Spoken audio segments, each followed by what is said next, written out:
Yes, folks, that is my Norwegian fire-farting dragon. You can't sneak up on that from behind. Okay. Add to stage. Let's do this. And let's try to... Oh. There you go. Let's see. How does this look? Yeah.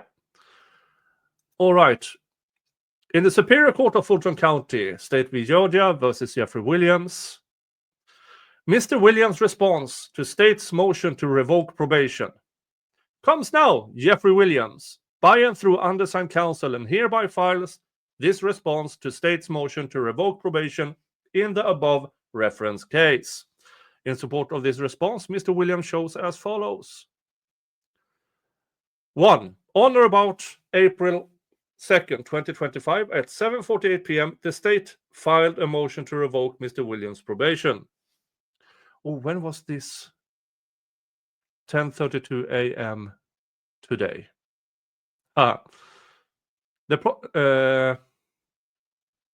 2. The prosecution must place in writing, pursuant to the due process clause of the United States Constitution as well as Georgia Constitution, the specific act or acts that Mr. Williams supposedly committed to violate his probationary sentence. As shown below, the prosecution's motion to revoke Mr. Williams' probation fails on its face to allege any conduct by Mr. Williams that would rise to a violation of the probationary sentence. Taken in the light most favorable to the prosecution's allegations in the motion to revoke probation, this honorable court could not find a matter of fact and or law that Mr. Williams violated any term of his sentence. See Miller v. State. Which is the Honorable Court of Appeals of Georgia reversed the trial court's determination that Mr. Miller violated his probation since there was no evidence to support these findings. The state's motion to revoke probation must allege conduct which, if proven by a preponderance of the evidence, shows that Mr. Williams violated a term of his probation in the specific manner charged in the motion to revoke probation. See Moten v. State. As discussed below, taken in the light most favorable to the prosecution's assertions, Mr. Williams did not violate any term of probation, and thus the state's motion to revoke probation must be dismissed at this time with prejudice. The material allegations in the state's motion to revoke probation are as follows. At a preliminary hearing in an unrelated case, the magistrate court ordered that no witness be shown on television while testifying, and a, quote, known blogger deliberately violated, end quote, that court's order by posting on social media a photograph of investigator Vivorito. Yeah, the court's order in the unrelated case was do not televise this witness. What was shown in the post was not from that case. Not at a preliminary hearing. Now, I've heard that she, as in the YSL trial, she's lying her ass off there as well. But that's besides the point as of now. This allegation has nothing to do with Mr. Williams. First, even the quote-unquote known blogger did not violate the magistrate's court's order as asserted in the state's motion to revoke Mr. Williams' probation, because there was no image shown of investigator Vivorito while testifying in this unrelated proceeding. The allegation cannot support the revocation of Mr. Williams' probation. On its face, it fails. 2. Mr. Williams amplified this blogger's act by reposting the image with the caption, Marisa Vivorito is the biggest liar in the DA's office. First, there is no suggestion that Mr. Williams knew of the magistrate's court's order not to show investigator Vivorito on television while testifying. Second, The allegation asserts that Mr. Williams reposted an image and wrote a caption. This allegation does not violate the magistrate's court's order or Mr. Williams' conditions of probation.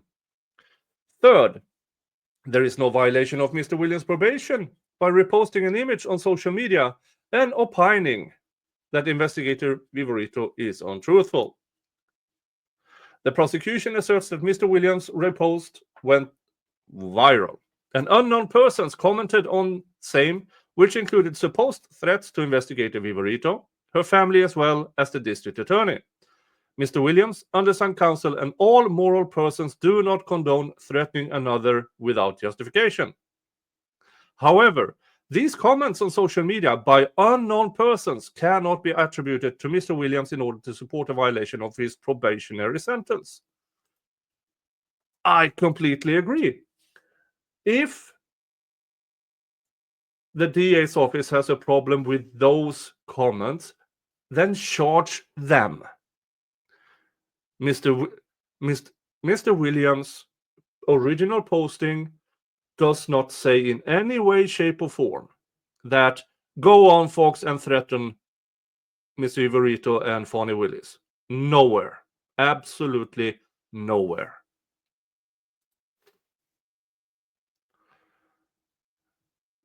Let's see. Oh, that is a bit. Let's go up there with that. Sorry. The state's motion to revoke Mr. Williams' probation then lists quote-unquote direct threats in attached exhibits. Again, this allegation did not allege any act attributed to Mr. Williams to support a violation of the probationary sentence. The prosecution spaciously alleges that Mr. Williams is conducting a quote-unquote calculated campaign of intimidation, harassment, and misinformation designed to undermine the legal process, end quote, and other baseless assertions. Yeah. These conclusions do not support a motion to revoke Mr. Williams' probationary sentence, and the remainder of the state's motion to revoke probation is an argument without any substance to allege an illegal or unlawful act conducted by Mr. Williams. Yeah, and in that motion from Fani Willis, she more or less said that anybody who is criticizing them for their conduct in the YSL trial, we are more or less a part of and aiding this criminal organization. So, folks, that T-shirt of mine that says not an unindicted co-conspirator, that might not be true anymore. I might be an unknown, unindicted co-conspirator, according to Fani Willis. And to that I say, Miss Willis, fuck you and your corrupt ass.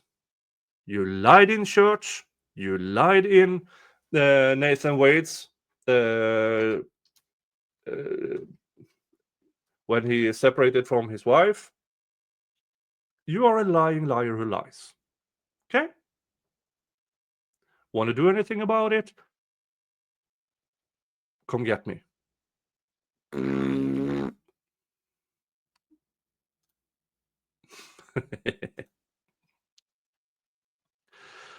Four, a revocation of Mr. Williams' probation involves the loss of liberty, which is a serious deprivation. See Great House v. State.